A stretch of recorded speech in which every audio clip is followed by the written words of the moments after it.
right, welcome to the Countertop podcast. If you are new here, welcome. If you are returning, we appreciate it. Make sure you are subscribed to YouTube, Spotify, Apple Music, so on and so forth, all of the social medias. This is a podcast where we kind of all sit down on our virtual countertop and just kind of chat through any type of topic we feel like that week. Sometimes it can be user submitted, sometimes it can just be something that we found interesting in the world that week, and we will kind of continuously be jumping through podcasts on kind of a weekly basis, so expect them to be up. As long as everything went smoothly on a Monday, they'll be posted on Apple and Spotify and all the other um, streaming sites as well as YouTube and so on and so forth. So we'll just get actually kind of round the horn first to see if anyone had any housekeeping from last week's episode. You're getting pretty good at that intro. I'm trying. Yeah, so that one was a little more spitball than normal. So No, that was pretty good.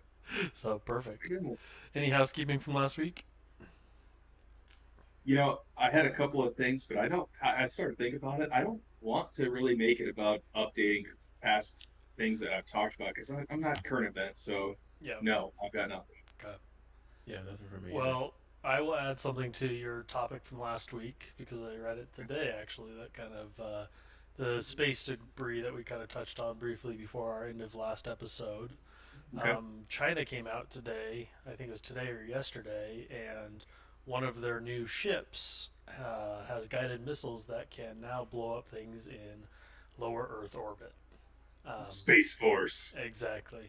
So there's your cleanup for you, or your world-ending Starlink that all of a sudden becomes the new norm, and then it gets blown up. So, um, but just kind of interesting, kind of what we're talking about with just space debris, but then also Starlink with our first episode.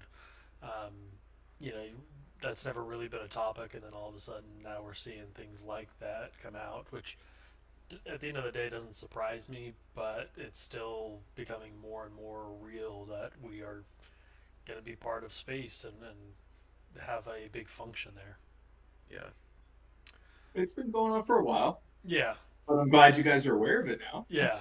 So maybe I just It's kind of like when you buy a new, jumped. you buy a new car and then that's the only car you see on the road. So it's Exactly, aware of it. exactly. Um, so I'll go ahead and throw in my topic first. And this one's kind of world news. So NBA playoffs are going on right now. The finals are actually, I think, as we're doing this podcast. And yesterday, or the game that just happened, one of the players missed a final shot to win the game and win the series for them, for the Lakers. Um, and after the game, he's now been tweeted death threats. His wife or his fiance's been tweeted death threats and like very, Not in America. yeah, exactly. But it's kind of gotten to the point where it's serious enough that he made a statement on it, and it's kind of strange because we're in this different world right now where one social media is playing even a bigger part than it was 6 months ago, and everyone's locked up in their homes, so on and so forth. But kind of my topic I want to touch on because I think it's a sad thing to have people do, um, but I think it happens more and more. But my kind of topic around that is, these internet trolls, these internet bullies, some maybe just, you know, trying to get reactions, trying to get them to make a statement, but then also the some that are just doing it for fun, and then some that are being serious about it as well. Um, my kind of topic spurs around that, because I think we all sit here and agree that it's a horrible thing to do, but with kind of where technology is going and Facebook and Twitter and are these places going to have to be monitored more closely, or is it going to have to be where you have a wild wild west? I know Twitter's talked about, I think their CEO talked about trying to have like a different part of Twitter that's just a wild wild west, or is it becoming more of a, you kind of have to put more of yourself out there in the world? Okay, here's who I am, here's who I work for, to kind of create that responsibility of ownership to your comments. And I know that's a lot there, so just No, run with whatever you want there. I mean, it's always been a fine line between censorship and freedom of speech when it comes to stuff like that. Obviously, people have the right to say what they feel within certain parameters. You know, there are laws against slander and, stuff like that.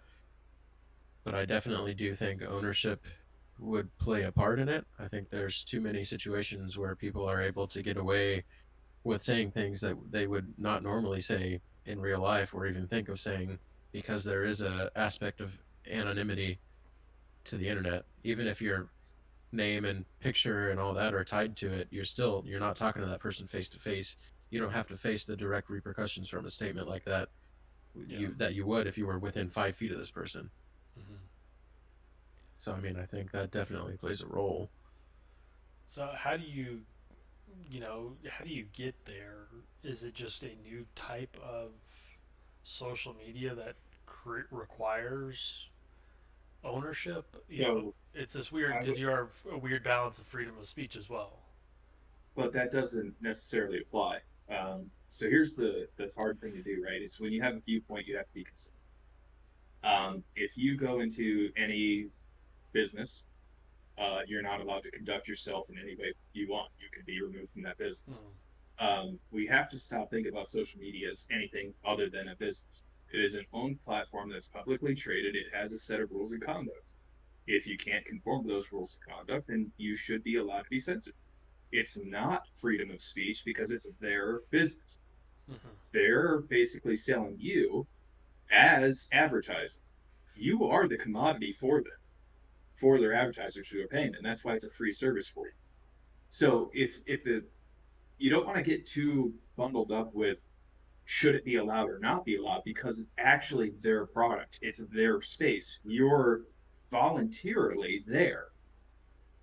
And they then can completely remove you, censor you, or block anything you want. That's fine. It's not a requirement that you're on their business platform. Yeah. Plain and simple. Yeah, Do you think eventually with where we're going, this becomes more of a utility than a business? No, Eh, I Do think you? no, it's always because going to say a business unless government steps in and creates their own system, which I but don't see it's happening. also it's not unique. One of the things that becomes regulated requirement of you know society or whatever else that has something um, that's not repeatable. Social media platform is nothing that anybody can't whip up and have their own. If you want your Yeah. Wild West, create your Wild West. That's fine. And you will like 4chan, 8chan, whatever how many chans they have. If it's not for you, you don't participate. Hmm. But saying that, having let's say LinkedIn, I've seen in my lifetime LinkedIn go to be super political nowadays, which okay, it's not for me, right? I don't go on there for politics or your personal views. Sorry. Yeah. Uh, so that's fine. But if LinkedIn decided they were going to have a new policy that says no political talk on there, sure, whatever. That's their prerogative. It's their site. It's their Hmm. business. Because you got to remember, you're not paying Yeah. for that service. They're selling you to other people, and you're voluntarily being there as the guinea pig, giving away your data. That's your choice. Yeah. And then does it Yeah, get? That doesn't really get to your topic of yes, like the debate isn't are death threats bad, No, and right? that's not. It's just that It's not, overall arcing. right? Where What are we social going? responsibility is there? What's that social responsibility that needs to come into play? Because even I know this is the extreme on this topic, but then there's those middle ground topics where does it? Yes, it is a business, but you're to that point where it's you know some degree you're making it into a utility. The more and more we get into this tech world of it being a requirement, and I know it's one of those gray areas, but I know some people could say Twitter censors the far right, Twitter censors the far left, all of that comes into play, but then also that middle ground of where they have the right to kind of say, no, I didn't like that. And how much influence or do you have to be before you are censored, yeah, right? Because it talks about that we're in a big time right now of can you censor the president?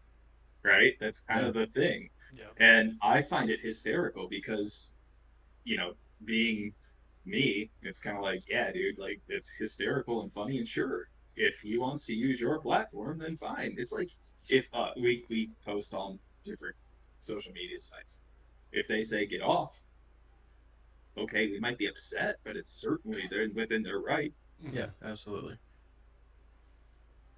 I think my statement on freedom of speech was less so about the platforms themselves and just the opinions that people hold that they, I mean, that they have the right to say, not necessarily in a Yeah, we're specific not saying forum, but in send them any to forum. jail, right? If Yeah, you're a Yeah. dick, don't absolutely. send them to jail. You're saying just get off that platform, and that's perfectly fine. Yeah, exactly. Yeah, And you have the freedom to say it, but you don't have the freedom to say it wherever you want. yep, exactly. That's kind of where I wanted to go with that because I was going to bring up the fact that Facebook and all these other social media entities are, for the most part, private entities, and you have to play by their rules, even if it does become more of a utility. When you get down to the basics of it, they own that platform. Mm-hmm. That they can choose to, just like any business can choose to not serve or serve whoever they want. They can do the same with their user base, and they can even shut it down at any point. Yeah. Mhm. Do you guys see just kind of with society and maybe, people wanting to create different social medias because of how it is today where there is no ownership? Do you guys seeing those, something like that being successful where there I is more mean, ownership to it? And I know LinkedIn's kind of a middle ground, but it's only business. But then also, you know, if What's you look, that one? The right side of the aisle got off of Twitter and went to like it starts with a P, plenty of something fish. paper. Nah, I don't know what it was. But no, the problem like if you go outside your original question, right, and you kind of go one step down further, you immediately get into the our echo chambers bad. yep, that's what I Because was if going to you bring up. create, yeah, all these Yeah. little pockets, right, that say only the people who are like-minded talk to one another, Yeah, that's an echo chamber. Mm-hmm. that's where I was going to go. I don't think. How do you get more ownership than some of the platforms that are already popular, like Facebook? They limit people who don't use their own name now. Mm-hmm. Mm-hmm. You don't have to list places of employment and stuff like that, but it's easy enough these days for people to find it. Yeah. And then it does. I think the bigger overarching issue is the echo chambers and confirmation bias due to the fact that other social media platforms are going to pop up and people of like-minded think are going to go to those separate platforms and say what they want, and that that platform's going to cater to them. Facebook's going to cater to the people that it caters to. So I don't know that we're ever going to come to a point where it's going to be a set of rules and regulations for all social media Yeah. in order to make Here's people what take ownership sucks. of their statements. Here's what sucks though, is that I think we've all been burned by this growing up in the evolution of social media. That if you Google a name or you have an old, like I don't have Facebook right now, but I sure shit had at one point, Yeah. and it's still there. And all of the things that we we grow, we develop, we progress, we whatever else. But all of the dumb shit that I did as a kid is still in the entry. Public. Yeah. Yeah, And I think that if we were to entertain the idea of having more transparency through posting, I think you also have to have that ability to have your current paradigm, your current character, your current you be what's represented and not the yeah, totality not of the your past. life. Yeah. That's And you know that's I think that's if someone's judging you by one simple factor in your life, I think that's well, that's where that cancel Except it closed. culture right happens. now That's is. Oh exactly what I yeah. was Yeah, going to Oh, say. it happens all the time. That's running It's rampant yeah, over it's the our last 10 cancel years. It's culture been right ridiculous. now. It's People aren't allowed to grow and develop anymore, yeah. and that's part of the problem of that's part of the problem of ownership, but not separating a past person from their current yeah. person. The fact, They're much different even now than 10 years ago, right? Yeah. yeah, It's even if you were to delete your Facebook and everything that was on there, it lives on the internet forever. There's ways to look up mm-hmm. cached versions of pages that were up that are no longer up. That's how a lot of this cancel culture comes to exist People can delete tweets, they can delete posts, they can delete social media accounts. You're still going to be able to find it on these cached platforms. Yeah. You know what's really weird is I was on chess.com playing chess with my brother back in, I don't know, 90s, maybe thousands, I don't know. But either way, it was I requested Google to get it removed because I made a mistake and I listed my actual name kind of thing. And so they removed the first one. But then there was the, Middle Eastern version, which then just had Arabic around it, but still my name. And then, I asked for that to be removed. And then the Indian version came up and it's not even in your own language. That little, trying to get something removed that no longer is representative of you or anything like that is absolutely possible. So, um, yes, accountability is fine, but I think we also have to reserve our human aspect of growth and development somehow in this whole where's it going to be 10 years from now. Yeah. Yeah. And I don't think having 100 different social media platforms is right, but we've got to address that concern of how do I not be how to retain some version of self and not have to keep answering for things that I've done. Yeah, and I Big, also think part of it is the root cause of the confirmation bias and people not being willing to accept other opinions and discussion with people. We're missing because of all these different social media platforms and echo chambers and confirmation bias just in your group of friends on Facebook. We're missing out on the aspect that we used to have when you had to have interpersonal conversations with people. Is you don't get all of those viewpoints and aspects that you would have gotten in the past because you're constantly surrounded by the same ideals that you have, and people never want to venture out of their comfort zone and challenge those ideals to come up with a more complete answer to what they think. Yeah. And It's well that, said. I mean, that would be the root of it. I mean, even down to these comments, if someone's so ignorant that they're going to post a death threat to someone who missed a freaking game-winning shot, it's I mean, that's a representative of who they are at that point. So yeah. No, it's. I think you put it really well. I don't think there's a solve all, but I think it's an interesting topic to be aware of, and just overall your human nature and what you're posting online. One can come back to bite you, but two, you gotta be a better person. So. We were talking about hiring last week, right? Mm-hmm. And have you ever gone on a prospective employee's Facebook page while you were No, giving an interview? not giving So an during, interview. oh yeah, so I did that you're not supposed to do this, right? Don't do this. This is not good hiring practices, and don't tell your HR business partner because they're going to tell you can't do it. But if they give you enough information, I have gone on there and mine was safety because it was industry, it was a skilled trade, it was someone who I needed to work remotely, absent of supervision, and I just asked a simple question. I said, "Have you ever done this specific task?" I'm trying to be as vague as possible without wearing your hard hat or safety glasses. And they said unequivocally, "No, I've never done that task without my hard hat and safety glasses."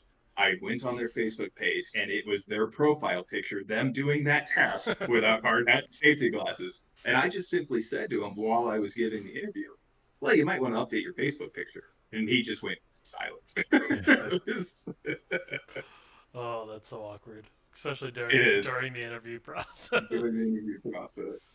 Yeah, I and that's even if that's not allowed on HR and stuff like that, that's also that guy's got to take some personal responsibility for that, and that you shouldn't be answering questions like that in an interview or having that up on your Facebook if you're looking for a potential job. yeah, I some people don't get it though. I think that's the Yeah, bigger piece of that, but yeah, it's also there's no consequence to what's online to some degree, and then it comes yeah, back to bite you, and you realize, oh, there is a consequence. I yeah, just didn't Mm-hmm. realize when it was going to bite me. yeah. So Yeah. Especially those ones who are going for entry level jobs. They still got all their college party photos up. Ooh. yeah, exactly. So, but if we want to jump to somebody else's topic, feel free to throw the next one in. I think we've kind of beat that one with a dead horse, and there's not really anything we can solve there. So, I'm going to pass it over to Ray after one quick comment okay, about the Taliban. and their Did you see Facebooks. that? No. No, there was this report by CBS that said that the Taliban endorsed Trump today. Interesting. I didn't see that. So yeah, so that came out earlier, but I went out and then I followed it up with the it kind of goes back to this Twitter thing. Independent .co.uk reported out just a couple of minutes ago that the specific individual, I'm not going to try to pronounce his name, from the Taliban representative, tweeted out that he was his words were, and I will quote it. Um, do, do, do, do, Told them when we heard about Trump being, oh, they were talking about, yada, yada, yada, they do us, but says they reject it. And they said that we were misrepresented. The U.S. news outlet at CBS News has interpreted and published my remarks incorrectly. Nothing of the sort has been communicated as publicized by them, he wrote on Twitter. And it's just so funny that, there was the big news today was Taliban endorses Trump, and then the Taliban goes out and says, dude, I won't even touch that shit. Right. I didn't see that coming. Wow. Me neither. It's But it also was on Twitter. not It's a just good so look. funny that the Taliban leaders on Twitter going, yo, what's up? Yeah. Wow. Off to you, Ray. Yeah, I mean, mine is fairly new this week also, and it has more to do with the firearm side of things. Oh, Uh, fun. yeah, so ATF this week issued a cease and desist letter to Q LLC, who is a up and coming firearms manufacturer owned by Kevin Brittingham. Um, anyway, they issued a cease and desist letter to them after reviewing their Honey Badger pistol, and they're forcing them to stop sale because they reviewed it and they ruled it as an SBR, even though it has a pistol stabilizing brace. Oh, And interesting. So for the view, basically, you want to hold on. You want to just kind yeah, of explain what those terms you were talking about, just in yeah. generic, just so the viewers that may not know So what over kind the of. last 10, 15 years or so, historically, a short barreled rifle is any rifle platform with a barrel less than 16 inches with a full stock. Over the last 10 or 15 years, with the popularity of the AR platform growing, things like that, manufacturers have started making pistol braces, which I would Forearm admit, braces. forearm braces. It's meant to wrap around your arm and stabilize the gun firing from a handgun position, even though the AR-15 is normally a rifle platform. A lot of people say it's to skirt, you know, NFA rules and get around having to have a tax stamp for an SBR, which, whether you believe one way or the other, they were designed for one thing. And SB Tactical, who is actually the maker of the brace on the Honey Badger, has multiple approval letters from the ATF stating that that's what they're designed for. They're okay on AR pistols. They don't make the gun a short barreled rifle, all kinds of stuff like Mhm. that. And so now all of a sudden, for the ATF to review the Honey Badger as a whole and deem it as an SBR, even though it uses a redesigned version of that company's pistol brace, the ATF has its own arbitrary rules on what makes an SBR an SBR, and so they have ruled this as a whole an SBR, even though it has a pistol brace, and it's marketed as a pistol brace, and there is a separate model offered by Q that has an actual stock. Mhm. And so the issue here is that How retroactive. it's 100% retroactive. So Oh. all of the current owners, which is thousands of people now, that own a Honey Badger pistol, if they have a legally registered SBR, they're allowed to keep the upper of that Honey Badger as a backup to their SBR, but they have to transfer out of their possession the lower with the pistol brace, or it has to be turned in or destroyed alternatively, or they can file their Form 1 for a tax stamp to turn the Honey Badger into an SBR. That way it covers them for all the new rules for the Honey Badger. And so, I mean, the issue with this is that the ATF made a determination overnight that all of a sudden a product that has been used 10 to 15 years now, because it has a slight redesign and they don't like the overall package of the Honey Badger, they're going to go after Q for this with no legal precedent to stand on. Wow. This is interesting. So I'll go out and say it that I was 100% conservative for everything up until Trump. And I view Trump as very much anti-gun. It's Yeah. weird because everyone is like somehow bought onto this. But February 2nd of this year, he said, I like taking the guns early. Go to or take the guns first, due Due process process second. second. Yep. That's what he said. He's also very much against states' rights, Yep. which, if you're going for, the whole don't tread on me guys, I don't think they really fucking understand what they actually are trying to stand for because it completely goes against it. As a gun person myself, it is very concerning what you're saying because generally what we have always had in the responsible gun ownership people is okay, you have a set of rules, we follow those rules, Exactly. and that's fine. But if it's retroactively enforced, essentially what you're doing is you're doing a gun grab. Yeah. And then how do people not understand the systematic approach that's been happening over the past 2 years in terms of really, I mean, yeah, it's nothing about this administration is pro gun No. at all. They've proven that time and time again. They can say everything they want. They can get as much support from the NRA that they want, but it's It's not people true. need to look at their actions and not their words because constantly, not only the bump stock ban, which is a arbitrary, they did the same thing. They had the ATF issue a determination letter on the bump stock saying it makes Mm-hmm. a gun full auto, which isn't true. Yeah. And so, beside Yeah. that fact, they But did the yet same binary thing for triggers still this. exist. Yep. Uh, and you don't even It's need a it bump stock to bump fire a firearm. So, now you need a belt. yep. But So, outside of that, the ATF themselves are not a legislative branch. They're part of the no, executive branch. They're not supposed to create laws. They're supposed to they're not enforce elected laws. officials. And yet, over the last 20 years, there's been determination letters going back and forth on this pistol brace. And so their most recent one before this is that they're okay. You know, they the issue before was, if people were to shoulder the brace, they're saying they're then redesigning the firearm and that it is Yeah, now a it's a stock felony. and not a brace, Yeah. which makes it a felony. Their most recent determination letter went back on that, and they said it's okay if you shoulder it every once in a while, or if it was accidental, you're not redesigning it, you're just not using it as intended. And so now this is setting precedent for them to go after braces in the future just because of one ruling on one gun that has a pistol brace. And it's The retroactive thing kills me. yeah. That's They so Q themselves even said they were this is new news for us. They said they've been going back and forth with the ATF for like 3 or 4 weeks about this because they were notified of it before. They asked for recommendations on redesign or they asked for it not to be made retroactive and they would make design changes to the Honey Badger to comply with whatever new rules the ATF is going to come up with because of this.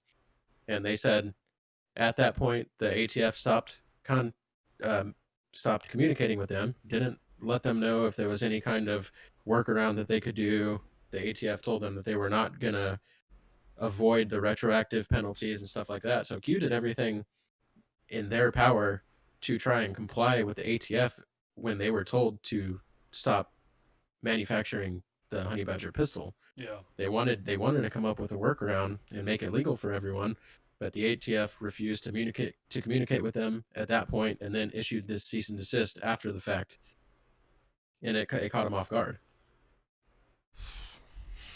So I mean, it's So just has there it's been ridiculous. any like issues with this in the, I guess, any deaths recently with this honey badger pistol or anything like that that No, would have spurred this? Because I feel like the bomb stop wasn't. There was a shooting that happened that kind of brought that to the forefront. This is just kind of in the background, yeah, right? yeah, and there's nothing to my knowledge that's happened recently with that. Yeah. The firearm itself is somewhat cost prohibitive for a lot of people to own. It's a $2,500 to $3,000 AR-15 platform rifle. It's out of reach of a lot of people. That's Yeah. why there's only a few thousand out there. According to Guns and Ammo, who released an article June 25th of 2020 about this topic, they say this currently affects 700,000 Americans, which overnight would make them felons. Yeah. Jeez. That number comes more from pistol braces in general, which at this time the ATF has not gone after pistol pistol braces in braces. general. It's just the honey badger. So that's kind of how they're getting around that. Is it's just this one gun that it affects currently. People are just worried about what this as a What's precedent will next? do if they decide to flip flop on pistol braces again. So if they make the last stat I heard from Kevin, the owner of Q, said in his talks with SB Tactical is they've sold 4 million units of these pistol braces. And granted, a lot of people own more than one, so it's not going to affect 4 million people, but it's easily 1 or 2 million people now Yeah. if everyone owns one or two. So if they do decide to do a ruling on pistol braces in general and not just this firearm, you are going to turn those millions of people into felons overnight just for How, an accessory that already how had an this approval letter. Yeah, how this article ends interesting because it says, as we warned readers in April of 2019 issue of Guns and Ammo, President Trump's December 18th bump stock ban set a dangerous precedent for administrative gun bans. That administrative rule made bump stocks into machine guns overnight. If you owned a bump stock now, you're committing a felony, and that could land you in federal prison. That wasn't the first time such a ban was applied to legally owned firearms or accessories. By executive fiat, though, in March 1994, the Striker 12, Street Sweeper, and Spaz 12 shotguns were declared "quote unquote" destructive devices by the BATFE, requiring registration or surrender. Anytime that legally owned property becomes contraband without legislative action or fair and open debate, the spirit of our republic is being violated. Yeah. And that's how a lot of people feel about this. It's The just an educated accessory, ones. but yeah, The problem there's is that most of the people that in my family who are still avid gun owners, they're still screaming that Biden will take away your guns. yeah, It's like, dude, they're refusing to look at both sides. And it's not even that. I know a lot of gun owners that also aren't as educated. When the bump stock ban came around, they said it's just a bump stock, let them have it. It's a gimme. You don't have to worry about it. It's not going to lead to anything else, but it sets precedent for cases like this, and they're Yeah. just going to continue. That's everyone says it. They're gonna take it inch by inch, and so they continue to do so. And no, it doesn't raise any flags for these people that don't look into it because it's just an accessory. Just let them have it. At least we get to keep our AR-15s. That's true so until 3 weeks from now. Yeah. I think we have to clarify because at this point, if anybody's kept up with the conversation from now, they're gonna, if they have an opposing view about gun ownership in general, it can't be misconstrued with what we're saying because you have to separate the topics, right? What we're talking about is a specific section of accessories of firearms and the actual non-elected law casting Bureau of Alcohol, Tobacco, and Firearms who is going, we don't like this now. Similar to Yeah, the opposition towards the assault rifle ban in the Clinton administration, where yeah, you could have a thumb through, but you can't have a pistol grip.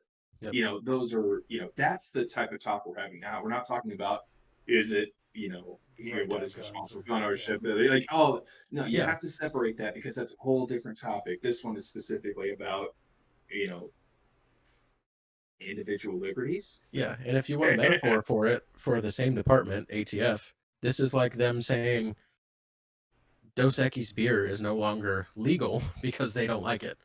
Or, Right. maybe there's a beer that has too high of an alcohol percentage. So now they're going to say, no, that's not allowed. You're marketing it as beer. It's Right. Beer can 30% only have two alcohol. percent Yeah. or 2.3. That It would be the anything equivalent above of it is them doing now that. liquor. Yep. Sounds like the And state well, of many it. of them, and right? this is the equivalent of saying anyone that continues to sell it or has it in their possession and consumes it is now a felon. Right. Yeah, absolutely. It's a really good analogy. Yeah. Yeah, no, it's interesting to me that because the retroactive thing I think is what is interesting to me out of everything that comes out of it because a lot of laws and things get grandfathered in Yeah. across every platform that we deal with in laws and certain things. So that's for me I think the biggest thing that you're just expecting these people hard earned money, all of this, and I don't know Yeah. exactly how hard it is to get a tax stamp, but I'm assuming it's not. Yeah, 6 It's months, Yeah, it's so a couple a $100. it's not. it's a federal background check, $200, and right now Form 1s for SBRs are anywhere from 30 to 60 days. So Yeah, 2 months federal background so check, by two hundred then you'll be a dollars. felon and you'll be in jail. So, Yeah. um, Luckily, to the benefit of Q, the company who the ATF went after with this, they're offering to pay for anybody that owns a honey badger pistol to form one it and turn it into an SBR as long as their state allows. That's another one of the issues. There's a handful of states that SBRs aren't allowed, but AR-15 pistols are. So now those people have to go across state lines to transfer them out of their possession or just to a store in the area who can then transfer it to a state where it's allowed to be sold and do it that way. So those people that have an extremely hard time are the ones that are really going to take more of a hit of this because not only are they now out the $2,500 they paid for the gun, they have to transfer it to someone that's able to sell it because they don't even have the option to SBR it. Yeah, all And because of an accessory. yeah, and to separate this from guns in general, it's just ridiculous that a non-legislative branch is able to do this to people without any kind of lawmaking. Yeah, and It's tough. We'll have to see where it goes. I mean, there's a lot of speculation about ATF heads and stuff like that. Not to get the conversation too political, but they think they're starting it now to prep for a Biden victory so that they can then use this as precedent to go after more. But that's all just speculation currently. Yeah, we also didn't think Fast and the Furious was going on too. Yeah. yeah, All right. Oh, it's tough to even dive into. Yeah. Well, I would love to kind of keep that topic on the forefront Yeah. because I think that's something that is Yeah. We'll see where it goes. And last I heard, enough people complain about it on social media of all things. We were to tie it back to what we were originally talking about. People tweeting at Donald Trump and staying in his comments talking about this on Instagram and Facebook.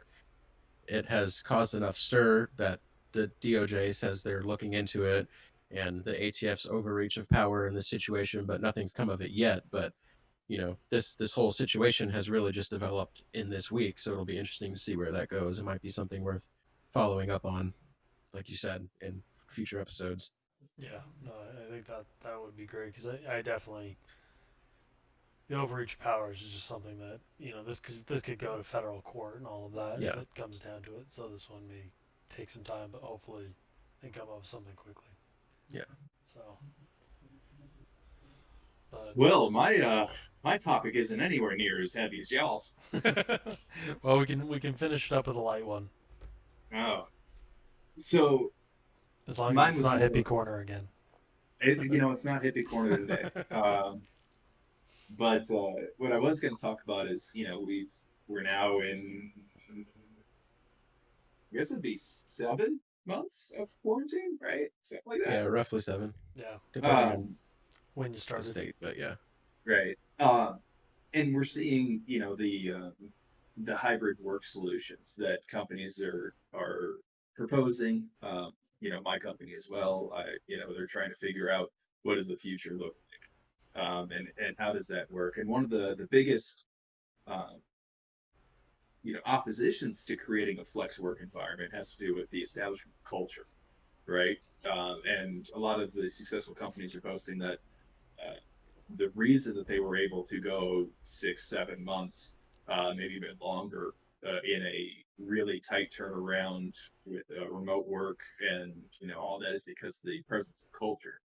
And so I was wondering, from your guys' perspective, how do you think, one, culture plays into the ability for remote work, and two, how do you think that companies could promote culture in a 100% work remote environment?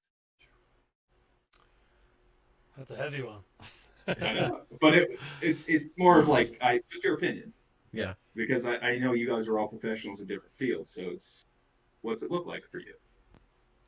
So, I mean, me personally, working for a fairly large company, a lot of their communication is always about the culture of the company and what we do for customers and overcoming this adversity to help customers and stuff like that. And I mean, I think that has some to do with it, but I think it's less culture and just more flexible work arrangement that is the reason it's working out successfully. I think there's a lot of people who work office jobs who are way more happy to be working at home and not having a commute, which includes me. I care more about it from those aspects than just company culture and being able to work around things like this. Yours is more of just the people will be responsible if you just let them be responsible. Yeah. I mean, Okay. That's basically. Yeah. yeah, you're gonna have some that aren't, but hopefully those can be weeded out. For me, and it's kind of weird because I think the statement of culture into this 7 months that we've been remote, um, part of it, I think it is part culture, but then also it's a necessity. You know, 4 months ago, I didn't know if I was going to have a job. So I'm working from home. I'm going to do whatever it takes to get my job done because I Yeah. don't know if my doors are going to be open tomorrow. And so from that standpoint, I was more of I got to just get the job done, not because of the culture that this company built, but because I want food on my table. Um, and so that's kind of part of what I think, from my standpoint at least, and I think I'm more of a just get into work and get the job done and go. I don't need to feel loved and all of that stuff that comes with Right. the HR culture, your typical HR culture.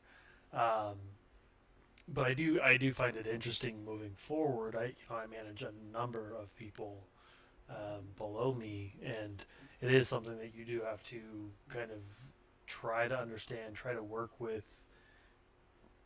One, because I had that feeling towards this of I don't know if I'm gonna have food on my table, but then also these other people may not have that same mentality. They may feel like job secure.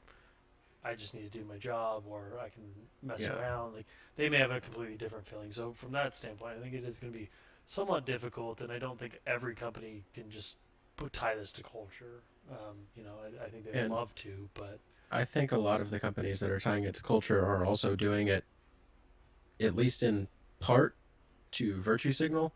To take it way back to cancel no one culture, does that. a lot of these companies are yeah, a lot of these companies are just worried about the fallout of if they don't follow the herd and let their people work from home, especially if they're in large offices. So they're going to spin it off as we're doing this in the interest of public health and employee safety, and our company culture allows us to be able to do this kind of thing quickly. You see that from a lot of companies.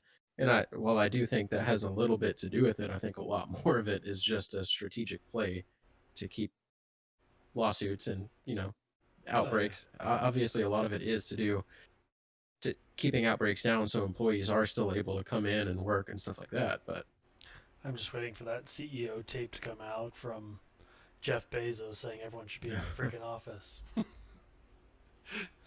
So that's what I have a tough time with. I've seen a lot of communications from different companies that make it seem like they're doing it to benefit the employee, but as soon as it's able, they're going to have all those employees come back just for sake of control.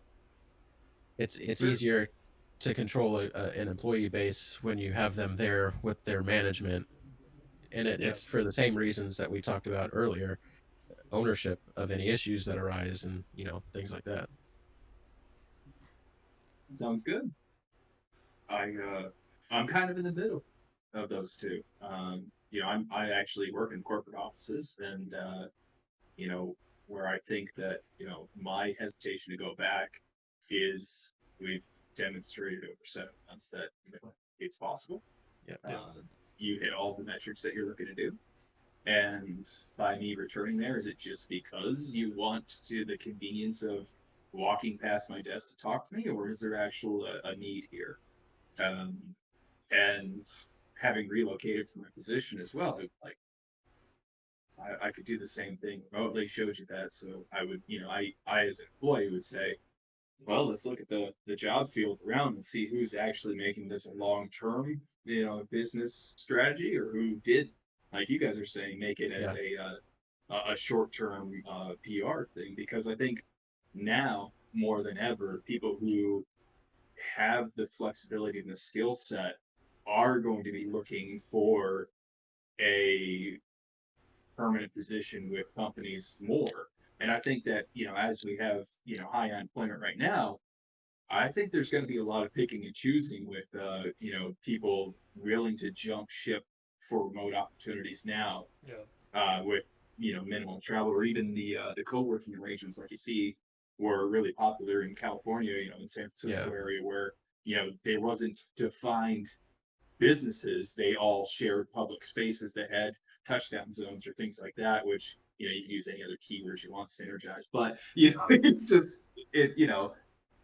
I have a feeling that we're not going to be tolerant of the 9 to 5 as a workforce after Yeah, this. and I think people, at least people's outlook, not necessarily corporations, but people have been trying to move that direction for years now, and I think this was a catalyst for that.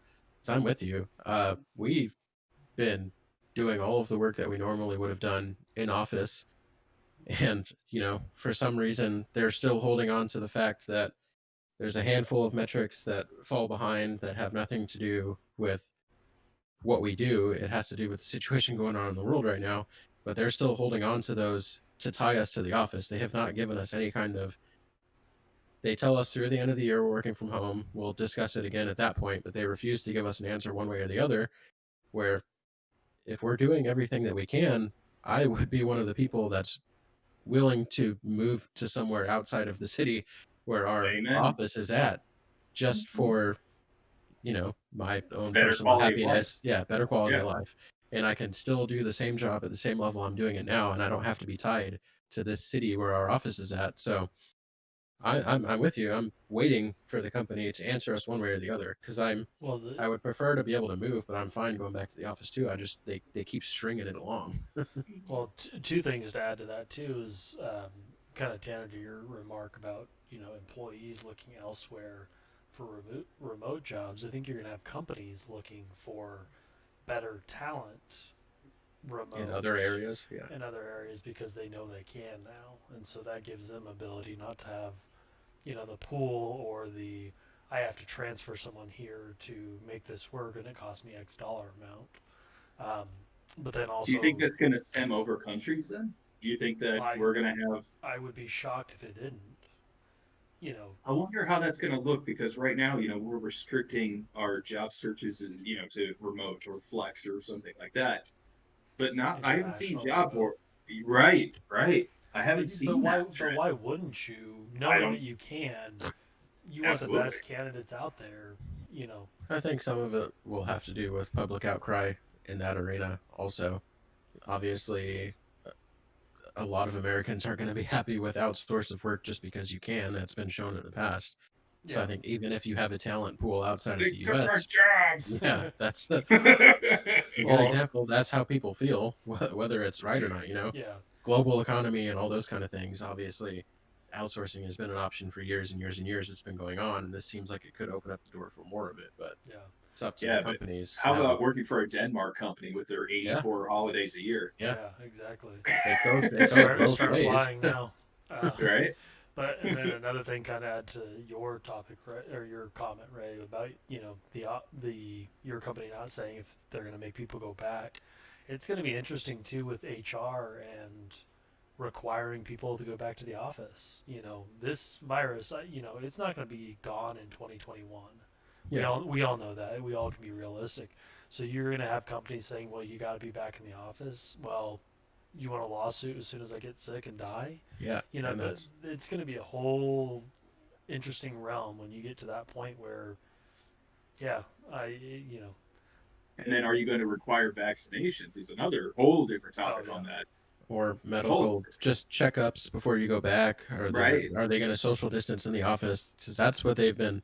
That's our issue. We're at max capacity in the office buildings that we occupy, and so if you make people go back and you have to socially distance, obviously all those people aren't going to fit in that office. So are you going to require hybrid work arrangements where you have one group come in one week and then they work from home the next week and the people that were working from home come in? yeah, Are you going to do that, or are you just going to let the departments like ours that are able to work 100% virtually work from home to free up the space in the offices for the people who need an office environment, or for the more entry level jobs that do need more management uh, involvement, things like that? It's a lot for a company to have to take in and make decisions on. So they're obviously not going to take it lightly. And I know that's at the back of their mind is issues with lawsuits and stuff like that if they make people come back. So yeah, it's going to be interesting just to see where that standpoint takes everyone. yeah, exactly. Because you have so many, yeah, like you brought up with the vaccines. If you require, you're going to have so many people that are the people that would refuse a vaccine in general, not willing to come back to work because they refuse to get a vaccine, and then you gonna let them work from home to retain an employee, or are you gonna let them go and hire someone who's willing to come into the office? And get a lawsuit for letting him go because of Yeah. their medical beliefs. Yeah. Discrimination. I don't want to be in HR right now. Yeah. So Well, I appreciate you guys on that. no, that was a great topic. Actually great Yeah. way to end. I think we're kind of approaching our max time limit. So any final thoughts from everybody? No. No, made it this far. Thanks. Yeah. Okay. Yeah, if you've made it this far, we appreciate it. Once again, thank you for listening. This is the Countertop Podcast. Once again, we are on Spotify, Apple Music, all the other streaming sites, as well as YouTube. Things will be posted on Mondays as long as everything goes well. We'll keep at it. So make sure you give us a like, a follow, a subscribe, whatever you got in front of you. We appreciate your time.